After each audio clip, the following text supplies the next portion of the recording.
making on trains. Every step I get to, I'm clocking that game. Everyone's a winner, we're making our fame. Bonafide hustler, making my name. Sometimes I feel sitting on trains. Every step I get to, I'm clocking that game. Everyone's a winner, we're making our fame. Bonafide hustler, making my name.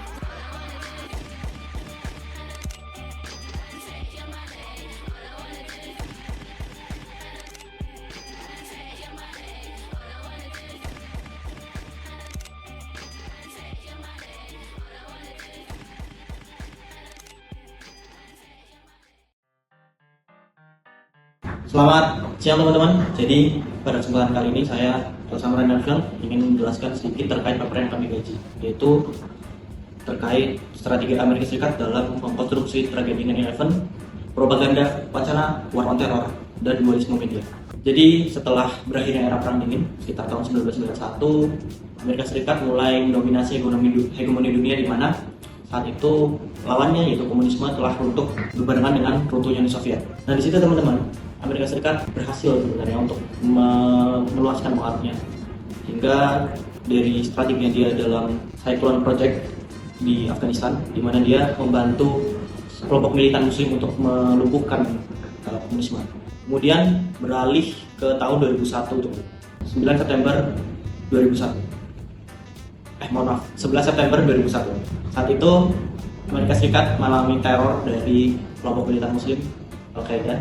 Jadi singkatnya, pada pembahasan kali ini kami ingin mengkaji terkait bagaimana strategi Amerika Serikat dan kemunafikan media Amerika Serikat atau bisa disebut dualisme ini berpengaruh terhadap persepsi publik yang kemudian berdampak pada citra Islam di dunia.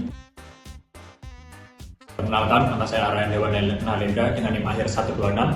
Di sini saya akan menjelaskan makalah ini membahas strategi Amerika Serikat dalam mengonstruksi tragedi 9/11 dan dualisme persepsi pemberitaan media Amerika terhadap kelompok militan Muslim. Metode yang digunakan adalah kajian pustaka dengan menggunakan teori konstruktivisme. Teori ini menjelaskan bahwa fenomena sosial terjadi secara konstruktif dan kemungkinan analisis identitas, kepentingan, dan ancaman. Pembahasan akan berfokus pada konstruksi sosial yang dibentuk oleh pemerintah Amerika Serikat melalui propaganda, media, dan dampaknya, serta wacana war on terror yang menghasilkan dualisme persepsi media.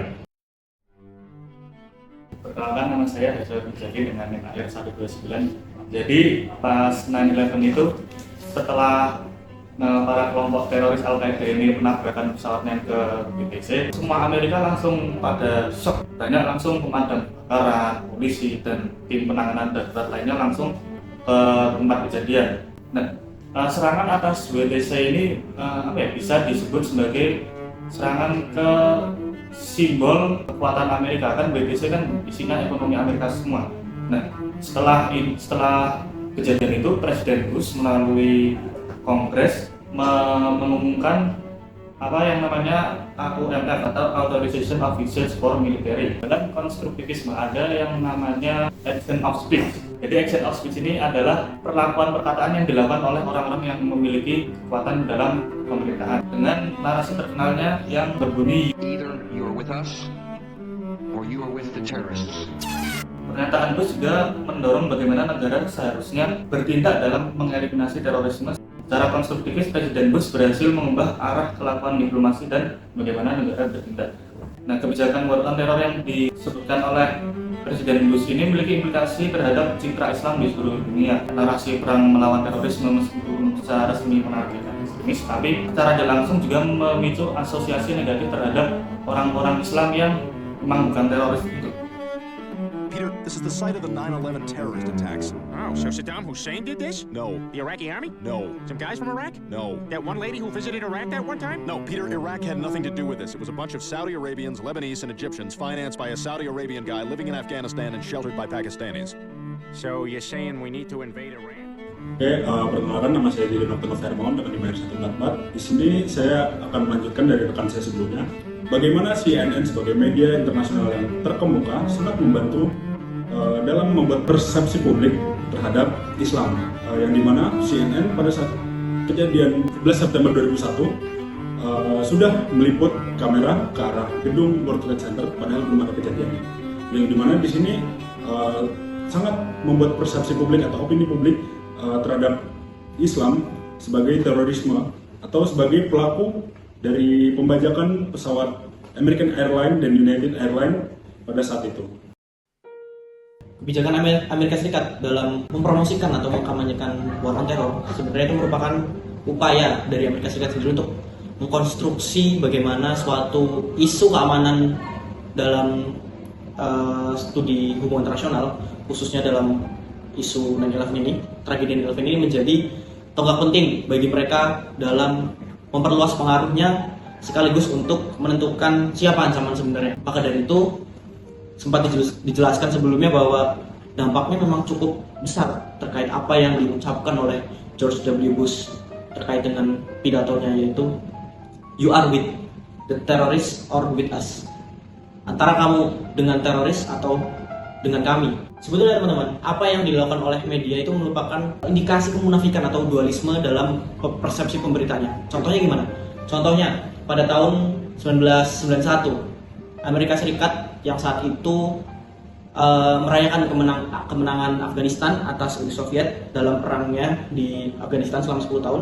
Media-media Amerika Serikat melakukan pemberitaan yang memiliki sentimen positif terhadap kelompok-kelompok militan Muslim seperti Osama bin Laden. Dalam pemberitaannya di The Independent News yang berjudul Anti-Uni Soviet Warrior Challenges a New Road to Peace. Dalam artian bahwa mereka melakukan wawancara dalam pemberitaan tersebut dan di situ mereka jabarkan hasil wawancaranya dan sentimen yang diberikan cukup positif teman-teman. Karena saat itu mereka memiliki kepentingan yang selaras dengan Amerika Serikat, yaitu untuk meredam kekuatan komunisme. Sedangkan setelah selesai kepentingan mereka terhadap Afghanistan di Timur Tengah, mulailah mereka melakukan konstruksi-konstruksi yang dapat dikatakan cukup menggeneralisir ke seluruh kaum muslim. Perkenalkan, nama saya Maladira Tucaniago dengan NIM akhir 314. Jadi, tragedi 11 September 2021 mengubah kebijakan luar negeri AS dengan meluncurkan war on terror yang menyudutkan Islam sebagai musuh utama pemerintah dan media. AS membentuk narasi yang mengaitkan Islam dengan terorisme, memperkuat stereotip negatif dan polarisasi sebelumnya. AS mendukung kelompok militan Muslim melawan Uni Soviet, termasuk Osama bin Laden. Namun setelah 9/11 war on terror, sentimen berubah drastis, memicu Islamofobia dan kebijakan diskriminatif di Barat. War on terror juga menjadi alasan serangan ke Afghanistan dan Irak yang dampaknya lebih dirasakan oleh warga sipil. Penting bagi dunia untuk kritis terhadap narasi yang merugikan kelompok berdasarkan agama.